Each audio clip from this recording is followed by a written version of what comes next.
Bueno, muchachos, ya este es el último video, entonces ya vamos a darle con todo. Vamos a hablar de la demografía como un problema social. Como tal, la demografía es una ciencia que va a estudiar a las poblaciones humanas de forma estadística, es decir, que las va a convertir en una especie de banco de datos para poder analizarla desde el punto de vista matemático. Se enfoca en el estudio de la estructura, la evolución, el tamaño, la densidad y algunas tasas, que las voy a conocer como factores, de vitalidad de la población. Estas estadísticas se obtienen mediante instrumentos de medida como bases de datos, encuestas o censos, entre otros, y aquí en México los obtenemos gracias al INEGI, el Instituto Nacional de Estadística y Geografía, para eso existe, que realiza censos de población y vivienda cada 10 años, que si no me equivoco ya nos va a tocar, y para actualizar el registro de población y viviendas del país. Aquí les puse desde el origen por qué se fue creando un censo y para qué. Por ejemplo, en el año 1116, antes de la llegada de los españoles, el rey Xolotl ordena censar a sus súbditos que llegaron de las orillas del río de Texcoco. Y así hemos ido pasando. Ya si se fijan, no hubo otro censo hasta el virreinato, ya casi acabando el virreinato, pero más que nada para la recolección de impuestos, para que no se les fuera a escapar nadie por ahí. Y desde entonces se ha hecho pues como más repetitivo hasta llegar al día de hoy que se empieza a hacer de 10 años en 10 años. Existen diferentes censos aquí en México, normalmente que lo categorizamos en 4 grandes grupos, que es el censo de población y vivienda, que básicamente se utiliza para obtener todos los datos demográficos y de condiciones de vida de las personas y se realiza cada 10 años. Tenemos censos económicos, que es para conocer toda la información de todos los negocios formales, algunos informales, de cómo se está distribuyendo la riqueza del país y se realiza cada 5 años. Tenemos un censo agropecuario que nos dice cómo va por ahí todo lo que nos da de comer, toda la base de esta, pues sí, de la nutrición de nuestro país y se realiza cada 10 años sobre qué se cultiva, dónde se cultiva, cuánto duran los ciclos de cultivo, qué tipo de nutrientes tiene la tierra, etcétera, etcétera. Y tenemos por último censos de gobierno que son para conocer la situación de desempeño de las instituciones políticas y de repente les preguntan qué opinan de ciertas personas o cómo va de acuerdo a los objetivos y se realizan cada año o cada 2 años, dependiendo de qué estemos censando. La problemática demográfica pues va a tener su origen en el conjunto de fuerzas que resultan de la acción de factores económicos, sociales, culturales, psicológicos, entre otros. Esto, pues obviamente, si estamos hablando de una sociedad y estamos hablando de una economía y estamos hablando de una cultura, que es lo que deja la humanidad, pues vamos a hablar de tradiciones, de costumbres, de creencias religiosas, pero también de cómo nos adaptamos socialmente a los cambios del contexto, cómo nos adaptamos a la repartición de recursos económicos y cómo vamos creando y cambiando esta serie de valores personales y sociales. Por ejemplo, uno de los ejemplos que más se me ocurre en este momento es una foto de los 50 que muestra una mujer en vestido caminando por la calle. Y pues yo creo que si un hombre de los años 50 se viniera para acá y de repente viera que ya usamos ombligueras de repente, pues yo creo que sí se sacaría de onda. Pero es porque todo nuestro esquema moral va evolucionando conforme vamos evolucionando en mentalidad. Entonces no podemos pensar que siempre nos vamos a mantener estáticos, sino nuestra moral y nuestra ética también cambia y cambia en función del tiempo y de la evolución humana. Dentro de los problemas demográficos nos vamos a enfocar desde diferentes puntos de vista. La relación que tiene la población con los recursos físicos, la población con la alimentación, la población con la vivienda, la población con el trabajo y vamos a estar siempre ligando estos factores. Este tipo de estudios se conoce como estudios transversales. Paralelamente puede analizarse la interacción de varios factores sociales, económicos, la influencia que ha tenido estos en la población, porque se han convertido en un problema demográfico, etc. Una revolución demográfica se asocia a la modificación del comportamiento y de los niveles de variables que intervienen en los procesos vitalicios. Estas modificaciones han determinado la tasa de crecimiento elevadas en algún momento. Este es muy importante. El rejuvenecimiento de la población y está influyendo cada vez más en el aumento potencial de las características que construyen el punto de vista de toda una sociedad. Un indicador como tal es una medida o un dato cuantitativo o cualitativo que sirve para evaluar y describir cómo se comporta un fenómeno o un proceso. Permítanme un poquitito, nada más déjenme verificar que no se los puse. Ok, voy a regresar a este. La revolución demográfica, uno de los ejemplos que me gustaría darles, nos habla sobre el rejuvenecimiento de la población y las tasas de crecimiento elevadas. Por ejemplo, la tasa de mortalidad ha bajado mucho, pero sí tenemos un aumento en las tasas de enfermedades crónicas, específicamente de diabetes, de hipertensión, los cánceres se han elevado en tasa también. Y, por ejemplo, en el rejuvenecimiento de la población, yo les voy a pedir que se pongan a analizar cómo se veía hace 50 años una persona de 30 años y analicen ahorita cómo se ve una persona de 30 años. Y si se fijan, una persona de esta actualidad de 30 años, nada que ver, ya se ve todavía jovenzuelo. Y antes no. Fíjense en sus papás y vean qué edad tienen. Por ejemplo, mi mamá tiene 55 años. Y yo veo fotos de mi abuelita a sus 55 años y sí se ve muy viejita, o sea, ya se veía como una abuelita. Y yo a mi mamá la veo todavía joven. Esto lo conocemos como el rejuvenecimiento de la población y tiene mucho que ver con la edad de trabajo, de esta etapa de productividad que tenemos, este acceso a medicamentos que antes no existía. Y esto me crea una revolución demográfica porque son personas que a los 60 años ya se deberían de estar jubilando, según teorías pasadas, y vemos que todavía tienen fuerzas y siguen trabajando y siguen siendo parte de la fuerza laboral de nuestro país. Dentro de los indicadores demográficos, ahora sí que estábamos hablando, pues vamos a ver cuestiones como el tamaño de la población, cómo se estructura la población, cómo va creciendo o decreciendo, cómo es la distribución geográfica y los cambios en la población a lo largo del tiempo. Los indicadores demográficos son fundamentales para la planificación de políticas públicas. Si, por ejemplo, veo que de repente sectores vulnerables están teniendo hijos a diestra y siniestra, pues a lo mejor una de las políticas públicas puede ir orientada a la salud pública, específicamente en el área de reproducción. O si veo que está habiendo muchísimas enfermedades por el consumo indebido, no sé, de sustancias nocivas, pues entonces mi política pública puede ir en contra de este consumo de sustancias. Esto me va a ayudar a tomar decisiones no solo como un Estado, sino como parte de una sociedad. Aquí vamos a dejar de lado el gobierno y no va a ser un ente aparte, sino como sociedad estamos tomando decisiones. Esto va a tener que ver más que nada con la salud pública, la educación, el empleo, la infraestructura y la atención a grupos vulnerables. Vamos a hablar de población total. Para el año 2023, México tenía 129.5 millones de habitantes, siendo el país con la segunda mayor población de América Latina después de Brasil. Y aquí les puse una grafiquita que si se fijan, va creciendo y creciendo y creciendo y creciendo. Y solo hay una parte de la historia en la que decreció la población. Y aquí está. Déjenme pongo el lápiz para poder señalarlo. Que fue entre 1910 y 1921. Ahí hubo una baja de 15.2 millones a 14.3, o sea, hace de más de 1 millón. Y esto implica que en esta temporada también nacieron personas. Por lo tanto, hubo una serie de desvividos a diestra y siniestra, y tiene que ver con nuestro suceso histórico de la revolución. Y ahí en adelante, fíjense cómo vamos creciendo exponencialmente y hasta llegar a 126 millones. La tasa de crecimiento anual de la población ha disminuido, obviamente, situándose en torno al 1% en los últimos años, que refleja la tendencia hacia el decrecimiento poblacional de nuestro país. Durante los últimos 70 años, la población en México ha crecido poco más de 4 veces.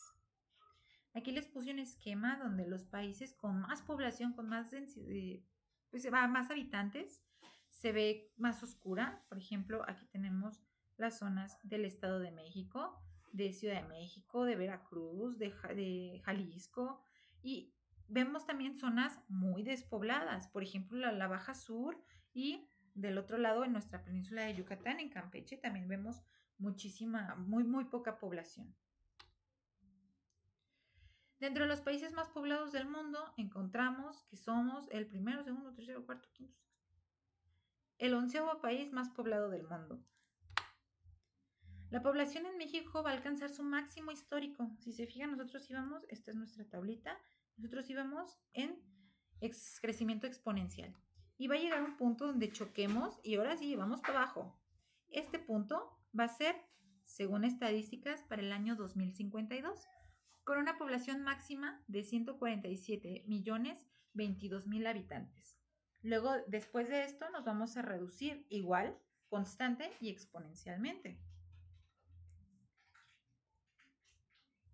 El mayor crecimiento poblacional reciente ocurrió en los años 60 con una tasa de crecimiento total de 3.2 personas por cada 100 habitantes. En el 2024, si se fijan, bajó bastante a 0.85 y para el 2050 se pronostica 0.05 para comenzar a decrecer en el 2053. Pero pues no solo se trata de eso, también vamos a distribuirlos. Nosotros vemos que sí, efectivamente vamos en crecimiento exponencial, pero no significa que haya más nacimientos, muchachos. Esto solamente significa que nuestra calidad de vida está mejorando. Porque si se fijan y nos ponemos a hacer un análisis bastante profundo, hoy en día, fíjense cuántos hijos tuvieron sus papás, fíjense en cuántos hijos tuvieron sus abuelos, luego se van con sus bisabuelos y se van a dar cuenta que cada vez van teniendo menos hijos. Y luego yo les pregunté a ustedes en clase que quién quería tener hijos y 1 o 2 me levantaron la mano, o sea, son muy pocos. La mentalidad de hace 40 años era que todo mundo tenía que tener una familia tradicional, todo mundo, pues ya no. Entonces, están naciendo menos nacimientos, ¿por qué? Porque ya no es el mismo promedio de nacidos por mujer que antes, pero los viejitos no están muriendo tanto porque ya hay más acceso a salud, ya hay mejor tecnología, la vejez ya se está volviendo más digna y entonces esta esperanza de vida se está alargando y estamos teniendo más ancianitos que niños nacidos. Y mi población sigue creciendo porque sigue habiendo nacimientos, solo que hay menos muertes. Esto lo vamos a ver mucho reflejado en los índices de distribución por edad. La población joven, aproximadamente del 25% de la población nacional, tiene entre 0 y 14 años, lo que refleja que somos un país relativamente joven, pero que va en tendencia al envejecimiento. La población de edad laboral, o sea, todos los que ahorita están afuera trabajando, que es alrededor del 66% de la población, tiene entre 15 y 64 años, y el 9% de la población tiene 65 o más. El problema está que el decrecimiento poblacional va a ser muy desigual en nuestro territorio. Ya se observó en el 2020 en Ciudad de México, empezaron a haber menos nacimientos y ya se empezaron con las muertes, entonces Ciudad de México ya empezó con un decrecimiento. Guerrero y Veracruz se vislumbran próximos para Tabasco en el 2034 y para Campeche en 2038. Pero en las zonas como Chiapas, donde todavía se resisten y siguen teniendo como 40 hijos, pues se espera que este umbral se pase hasta el 2070. Aquí estamos. La zona oscura, todo lo que ustedes ven oscurito, ¿qué es esto? Son los jóvenes del país. Lo rojito son las poblaciones un poquito más adultas que van desde los 12 a los 29 años, o sea, si ustedes entran en lo rojito. Luego tenemos adultos, como aquí su servidora, que ya estamos en lo amarillito, y luego tenemos a los viejitos en la zona verde. Si se fijan, en los años 50 teníamos un montón de chiquillos, pero muchos chiquillos. Teníamos bastantes jóvenes y adultos, pero teníamos muy poquitos viejitos. Miren, vean nada más cuántos viejitos teníamos, una nadita. Pasa el tiempo, llega un boom en los 70s, después de la onda hipiosa, y fue el máximo que alcanzó de niños. De ahí para abajo, ya se fijan cómo vamos en decrecimiento de nacidos, y vean ahora la relación de niños chiquitos contra adultos mayores. Y yo les pregunto, el día de mañana, en unos 10 años, esta población va a pasar al área verde, esta roja va a pasar a este y así sucesivamente, y por tendencia va a haber menos niños. ¿Quién le va? Ahorita estos amarillos son los que mantienen a los de arriba y a los de abajo. ¿Por qué? Porque son el sector laboral. Pero ¿qué va a pasar cuando estos amarillos pasen a ser parte de la senectud? Pues entonces este pedacito son los que van a tener que mantener a este y al de abajo. Entonces su capacidad o más bien sus responsabilidades van a crecer porque va a haber menos mano de obra. ¿Cuál es la solución que estamos viendo? Extender la edad para la jubilación. ¿Por qué? Porque ya no hay quien los mantenga, ya no hay jóvenes que trabajen. Entonces los viejos tendrán que trabajar más. En el 2048 va a ser el primer año en que la población de más de 65 supere a la de los niños, con 24.85 millones en el grupo de jóvenes y 24.92 millones en el grupo de adultos mayores. Es decir, en este punto va a haber muchísimos más viejos y adultos que niños. En un principio, aquí les puse una pirámide poblacional del año 2020. Aquí se ve como forma de perita, ¿no? Una pirámide como tal, donde lo chiquito está arriba. Pero si nos vamos a una proyección del 2050, se fijan que se está invirtiendo la pirámide y entonces la base, que era lo más alto, ahora se está yendo hacia arriba y vamos bajando. Eso se llama inversión de la pirámide poblacional. ¿Qué quiere decir esto? Que va a llegar a un punto donde va a haber muchos más personas adultos mayores que niños y que esto va a representar una carga social, aunque nos cueste admitirlo, para nuestras futuras generaciones. Y desgraciadamente, pues ahí entramos nosotros. De los 129.5 millones de personas que somos, 67 millones son mujeres y 62.5 millones hombres. Sin embargo, hay mayor cantidad de hombres de 0 a 19 años, es decir, hay más hombres jóvenes que adultos. A partir de los 20 a 24 años, la cantidad de mujeres es mayor que la de los hombres. Yo aquí les pregunto, pónganse a pensar por qué. ¿Por qué si nacen más hombres, hay más mujeres? Bueno, yo les voy a decir porque son bien atrabancados. Y entonces hay mucho fallecimiento masculino en accidentes viales, en accidentes de trabajo. ¿Por qué? Pues porque son la mano de obra pesada.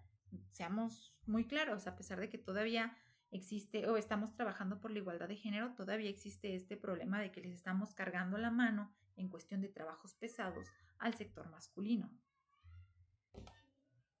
La esperanza de vida ha cambiado muchísimo. Para el año de 1950, la gente vivía un promedio de 46.27 años. En los 70 subió a 60 años. En el 2000 a 74. En el 2024 a casi 76 y se prevé que para el 2050 la esperanza de vida oscile a los 80 años y para el 2070 a los 83.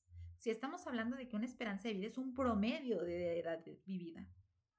Ahora, si estamos aumentando, significa que va a haber personas que puedan vivir más de 110 años y estén relativamente bien, relativamente lúcidas. En el 1970 la esperanza de vida de los hombres era de 58 años y para las mujeres de 62. Y les vuelvo a repetir, ¿por qué creen ustedes? Para el 2024, la de hombres era de 72 y la de mujeres de 78. Y se proyecta que para el 2050 la de los hombres sea de 77 años y de las mujeres de 83. Como para el 2070, la de hombres de 80 años y de mujeres de 86 años. Como referencia, las esperanzas de vida de México en el 2070 seguirán siendo mucho menores, que las de Japón del 2023, que fueron de 82 años para hombres y 88 para las mujeres. Y esto tiene que ver mucho con la calidad de vida. En el 2070, la edad mediana, ante la cual 50% de la población se ubica por encima y la otra por debajo, o sea, hace una edad media, de los mexicanos era de 16 años. ¿Qué quiere decir? Que había un chorro de escuincles. En el 2020 era de 22. En el 2024 era de 30. Significa que había muchas personas de 30 años y era la mitad de la población. En el 2050 será de 40 y en el 2070 de 47. La tasa de fecundidad es el número de hijos que nacerán o nacerían por mujer a lo largo de sus años reproductivos de vida, asumiendo las tasas específicas de edad en un año dado. Tuvo su máximo en el 63, que fue los años hippiosos, por ahí de la época del movimiento hippie, que era de 6.69 hijos por mujer. O sea, cada mujer en promedio, así, bajita la mano, tenía 7 hijos. En el año 2020 fue de 2.85, significa que en promedio nacional casi 3 hijos. Era muy común ver familias con 3 hijos. Para el 2016, por primera vez, fue menor a 2.1, que es el nivel de reemplazo. El nivel de reemplazo es el nivel de hijos o la cantidad de hijos que tiene que tener una mujer para que la población se mantenga siempre en el mismo número, con las muertes y con los nacidos. Pero en el 2016 por primera vez bajó a 2.08 y se prevé que para el 2050 baje a 1.57 y siga decayendo. ¿Por qué? Porque ya no quieren tener hijos las generaciones más jóvenes. Y aquí les puse una gráfica desde los años 60 hasta el 2020 y ven cómo va decreciendo muy marcado. Si se fijan en estados o en países con un poquito más de desarrollo económico y social, como lo sería Estados Unidos y Canadá, se ha mantenido estable en 2 desde los años 70. Y esto tiene mucho que ver con la educación. La tasa de mortalidad infantil son las defunciones de menores de 1 año por cada 1000 nacidos vivos. Esta unidad por sí sola me indica un nivel de desarrollo del país. Para el año de 1950 fue de 137.82 niños muertos por cada 1000 niños nacidos. En los 70 fue de 75. En el 2004 apenas llegó a 12, que ya estamos teniendo bastantes mejoras. Para el 2050 se prevé que sea de 4 y para el 2070 solamente 2 niños fallecidos por cada 1000 vivos. Como referencia, en 2050 la tasa de mortalidad infantil de México seguirá siendo mayor a la de Canadá, que en el 2021 fue de 4.4. De igual manera, el valor de la tasa de mortalidad infantil en México del 2070 va a equivaler a la de Italia del 2021, que fue apenas del 2.2. ¿Esto qué me dice? Si es un indicador del desarrollo de los países, significa que tanto Canadá como Italia, en el aspecto de salud, están muchísimo más adelantados que nosotros. La tasa de mortalidad infantil en México ha disminuido de manera importante en las últimas décadas, cuando en los 90 era de 30.4 muertes de menores por cada 1000 nacidos, mientras que en el 2014 se estimó en 12 y en el 2019 fue de 9. Mientras que en Chiapas fue de 19.9. Esto también nos sirve como un indicador interno nacional. Si me está diciendo que Chiapas tiene una tasa tan alta de mortalidad infantil, significa que es un estado con muy bajo desarrollo económico y social. En el año del 2056 será la primera vez que ocurran más defunciones que nacimiento en el país.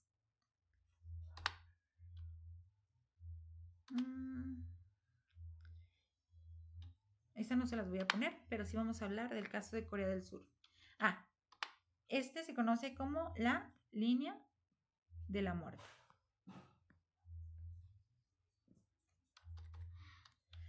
En Corea del Sur tienen un grave problema. Esta activista, porque sí es activista, surcoreana llamada Chung Yang-Bang, dice que hay una razón para que exista un fracaso cultural y dice que la cultura de Corea del Sur es patriarcal. En el 2022, una encuesta reveló que hay más mujeres que hombres que no quieren tener hijos en Corea del Sur. Durante 3 años consecutivos, el país registró una tasa de fertilidad más baja de todo el mundo. Es el país que menos niños tiene. Las mujeres en edad reproductiva tienen menos de un hijo de la media. Corea alcanzó el cruce de la muerte o línea de la muerte en el 2020. Significa que hubo más muertes que nacidos ese año. Casi una década antes de lo esperado. Ellos esperaban alcanzarla en el 2030, pero ya llegaron a eso. Aproximadamente la mitad de las ciudades, condados y distritos del país corren el riesgo de perder tantos habitantes que podrían desaparecer porque ya no se están regenerando la población. Las guarderías y los jardines de niños se han convertido en asilos de ancianos y se cierran clínicas de obstetricia y ginecología para abrir funerarias porque pues a quién le dan servicio. En la escuela primaria Sokesan del área rural del condado de Guijin han pasado de tener 700 alumnos a solo tener 4. Dentro de las razones para no formar una familia, pues está los altos costos de criar un hijo, que yo creo que es todo lo que todo mundo le sacamos. Los precios prohibitivos de la vivienda. Ustedes saben que en Corea del Sur la gente no se puede dar el lujo de tener un patrimonio propio, un inmueble propio. Estamos casi igual que aquí, pero además son muy caras las rentas. Hay pésimas perspectivas laborales porque es una competencia tan marcada y todos son tan buenos que no hay competencia, o sea, no hay trabajo. Todos se especializan y nadie tiene trabajo. Y los horarios de trabajo son bastante extenuantes, por lo que tener tiempo para criar a un niño es imposible. Pero las mujeres, las que en esencial se han cansado de las expectativas imposibles de esta sociedad tradicionalista, tienen puestas en las madres, así que estas están renunciando a ser madres. En la década de los 60, las mujeres tenían 6 hijos en promedio, pero en las áreas de desarrollo económico, el Estado llevó a cabo una campaña agresiva de control de natalidad. Para los 80, 20 años después, las mujeres solo tenían 2.1 hijos en promedio, lo necesario para mantener la población estable. Y esto se debió principalmente a anuncios que sacaron en la televisión, donde muy tajantemente decían que las mujeres que no tenían estudios eran las que eran más propensas a tener hijos. Entonces, una dice, yo no quiero ser tonta, o más bien se empezaba a crear esta mentalidad colectiva y las mujeres educadas empezaron a dejar de tener hijos y enfocarse más en su vida profesional. Los últimos datos disponibles de agencias estadísticas de Corea del Sur posicionan su tasa de fertilidad en 0.81 para el 2021 y en el tercer trimestre del 2022 era de 0.79. Significa que sigue bajando. El presidente Yoon Suk-yeol, elegido en 2022, ha dicho que el feminismo tiene la culpa de impedir las relaciones sanas entre hombres y mujeres. Las mujeres casadas por cultura de Corea del Sur tienen la mayor carga de tareas domésticas y del cuidado de los hijos. Además de incluso en hogares con doble ingreso, a pesar de que ambos trabajen, ella tiene que encargarse de la casa, de atender al marido, de atender a los niños. Y ahora con estos horarios de trabajo de más de 10 horas, pues está como imposible. Ellas dedican aproximadamente 3 horas diarias a las tareas domésticas, mientras que en promedio los hombres invierten aproximadamente 54 minutos.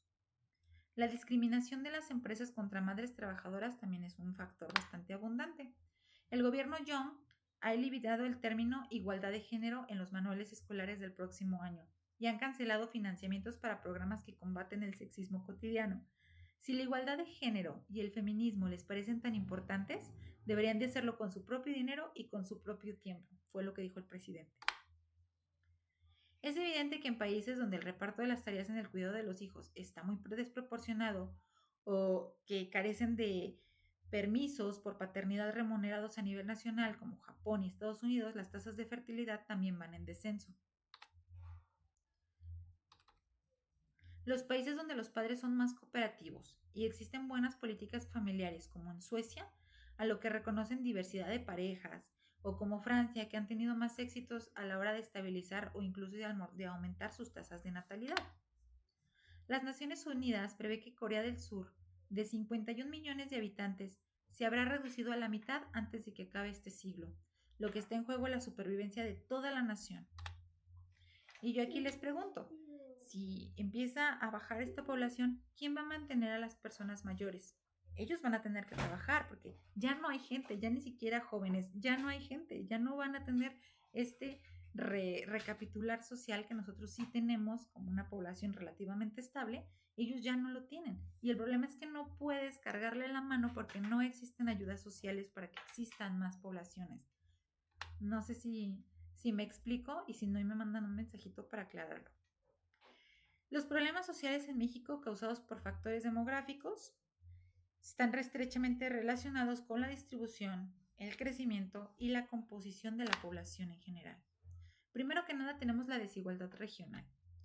La distribución de desigualdad en la población de México genera, notables disparidades entre regiones. Las áreas urbanas que concentran gran parte del desarrollo económico, mientras que estados del sur, como ya vimos en el primer video, por fronteras físicas naturales, como son el estado de Chiapas, de Oaxaca y de Guerrero, y muchas zonas rurales enfrentan altos niveles de pobreza y subdesarrollo. ¿Por qué? Pues porque no hay industria. Las oportunidades educativas y de empleo y acceso a servicios básicos son limitadas en zonas rurales, lo que provoca un ciclo de pobreza muy difícil de romper. La falta de inversión en oportunidades y de desarrollo genera migración y a menudo desintegración familiar. ¿Por qué? Porque a veces el papá se tiene que ir de mojado y entonces esa familia ya no tiene papá. Tenemos sobrepoblación y urbanización descontrolada. El crecimiento poblacional exagerado es una expresión urbana acelerada y desorganizada que en consecuencia da lugar a asentamientos informales y zonas marginadas sin el adecuado pues urbanización y por tanto de servicios. Aquí en Aguascalientes, a partir de la ejidación, o sea, de que se empezaron a repartir los ejidos y que en el 95 existió la posibilidad de convertirlos en propiedad privada, empezó una serie de asentamientos irregulares que, ¿para qué les cuento? Todavía hoy en día les venden terrenos baratísimos que son ejidales, significa que no son asentamientos formales. El Cotedubi planeaba, o en el 2040 se planeaba, que la población para el año 2020-2040 creciera hacia el poniente. Corte A, ¿hacia dónde está creciendo el Estado? Pues hacia el oriente. ¿Por qué? Pues porque era un asentamiento informal, pero las condiciones de que se empezaron a asentar de esta manera llevaron a cambiar los recursos que iban al poniente hacia el oriente. Y entonces tenemos una distribución patas para arriba que, ¿para qué les cuento? O sea, a lo que quiero llegar es que la sobrepoblación, porque necesitamos casas para la gente, no está siendo debidamente controlada. No estamos haciendo asentamientos humanos dignos y no estamos haciendo asentamientos urbanos organizados. Estamos haciéndolos como Dios nos da a entender. Y luego nos encontramos con pueblos donde parece que le pusieron una rama a un puerco y lo soltaron y donde iba pasando el puerco iban haciendo calle, porque están todas mal hechas, no hay distribución de terreno, no hay terrenos tipo, a lo mejor el lugar ni siquiera daba para un asentamiento urbano por el tipo de tierra tan fértil que tenía, etcétera, etcétera, etcétera. Luego nos encontramos con otra cosa como el hacinamiento. Tenemos estas casas de interés social que, si recuerdan ustedes, en los años, todavía hace como 5 años, el terreno mínimo para interés social era de 90 metros cuadrados. Hoy en día, ustedes se meten al plan de Comisión de Vivienda, bueno, al de la ley de vivienda, perdón, se me fue el nombre. Y se fijan que ya se redujo de 90 metros cuadrados a 67.5 y de 36 metros cuadrados que antes tenía, porque eran 6 de frente por 6 de fondo, ya tenemos 5 por 6 y ya se redujo a 30. Y entonces cada vez las casas están más chiquitas. Pero resulta que las poblaciones humanas, sobre todo en México, tenemos el problema de tener hacinamiento porque nos llevamos a vivir a un pie de casa con 2 recámaras a la mamá, a la tía, al hermano que embarazó a la novia, que ya también va la novia y ve el bebé, vives tú, vive el perro, vive tu papá y vive tu mamá. Y solamente tienen 2 recámaras. Y es muy normal encontrar este tipo de hacinamientos en casas de interés social porque no está bien planificado. Tenemos problemas de seguridad y de violencia, como la concentración de la población en zonas urbanas, con falta de oportunidades en zonas rurales, y tenemos también la marginación de algunas zonas urbanas que contribuyen al aumento de criminalidad. Por ejemplo, todos sabemos cuál es la peor zona de Aguascalientes, pero si se fijan dentro de esta zona hay como todavía categorías, y lo peor de lo peor está en la orilla de la orilla, lo que está hasta el fondo. Esto se conoce como marginación social, porque estoy mandando a las afueras a los que pueden apenas tener acceso a algo básico, y es donde encontramos más problemas de seguridad y violencia. Dentro de la arquitectura, pues obviamente el crecimiento urbano descontrolado hace que haya problemas en las zonas urbanas que han llevado a un aumento descontrolado de ciudades. Ya no tenemos un trazado digno ni correcto de las áreas urbanas y por lo tanto los servicios son un poco más escasos. Las viviendas de interés social y déficit habitacional también son un problema bastante marcado, especialmente para las clases más vulnerables. Ha impulsado el desarrollo de viviendas de interés social. Si hoy en día ustedes se meten al Infonavit, fíjense cuáles son los requisitos para poder sacar una casa. Ya no está tan fácil como hace 30 años. Ya es un poco complejo. Ya las generaciones futuras ya no es tan normal que tengan acceso a un patrimonio. Tenemos la densificación y verticalización de las ciudades. Llega un punto de toda ciudad donde ya no se puede expandir de forma horizontal. Entonces, ¿qué hacemos y qué empezamos a ver? Torres de departamentos. Cuando ustedes empiezan a ver que una ciudad empieza a tener torres de departamentos es porque ya está alcanzando su máximo en su expansión horizontal. Un ejemplo muy claro es Aguascalientes. Empezamos desde hace 3 o 4 años con la expansión vertical de la ciudad. Tenemos el envejecimiento de la población y un diseño accesible. El envejecimiento en la población en México ha generado la necesidad de adaptar espacios arquitectónicos para hacerlos más accesibles, sobre todo para personas mayores. Y entonces, imagínense, si se van, por ejemplo, a Pilar Blanco, o sí, a esta zona de departamentos de Pilar Blanco. Imagínense que una persona de 70 años vive en el último departamento. Y entonces ya es trabajo del arquitecto hacer que los escalones a lo mejor sean menos pesados para subir. No quitarlos, porque pues también se trata de presupuesto, pero sí acomodarlo de manera de que sea más fácil de subir, que tenga los pasamanos bien o correctos para que no exista una dislocación del hombro, que la huella sea lo suficientemente amplia para que la persona no se caiga, etcétera, etcétera, etcétera. Ya por último encontramos la transformación de espacios públicos. El aumento de la población urbana y la demanda de los espacios de convivencia han transformado la forma en la que se diseñan y se utilizan los espacios públicos. Ya no vemos jardines como tal hechos jardines, ya vemos plazas, ya la gente ya no se junta en el kiosco, ya se junta en el centro comercial. Y entonces estamos transformando todos estos espacios en función de la densidad de población. Por último, tenemos los problemas de infraestructura urbana, que entre más sean, se sobrecarga la infraestructura urbana, especialmente en el transporte, los servicios básicos de agua, electricidad y sistemas de drenaje. Si somos un montón y todos cenamos bien pesado, imagínense cómo se va a saturar el drenaje, muchachos. O si somos un montón y tiramos la basura y se tapan las coladeras, ¿por qué creen que nos estamos inundando? Porque nuestro sistema de drenaje no abarca a tanta población de la ciudad. Además, en cuestión de transporte, si se fijan en el tráfico, ya todos tienen entre 2 o 3 coches por familia.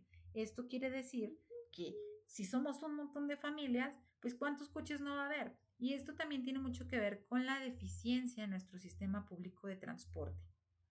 En cuanto a los servicios básicos, pues ya estamos sufriendo un estrés hídrico. Entonces, ¿qué está pasando? Está habiendo una racionalización de los sistemas. Y a lo mejor no vamos a tener agua de lunes a jueves de 4 a 3, porque ya está pasando.